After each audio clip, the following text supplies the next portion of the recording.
ভাই এই অবস্থা হওয়ার কারণ কি হয়েছিল এখন আসলে? ভাই দেশের সার্বিক যেই পরিস্থিতি আমরা বিগত দিনে যা দেখলাম আর কি, এখন রাজনৈতিক ব্যাপার, মানুষের ক্ষোভ থাকে।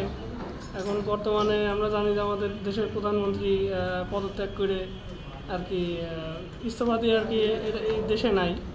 তো এখন বিরোধী দলীয় বা যাদের রাগ ছিল, যারা স্বাভাবিক, তারা হয়তো এই ক্ষতি সাধনটা আর কি করছে।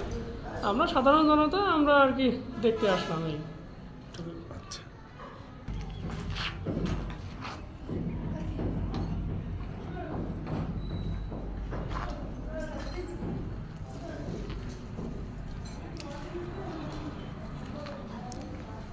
এই বাড়িটি হচ্ছে কামারুল আরিফিনের, যিনি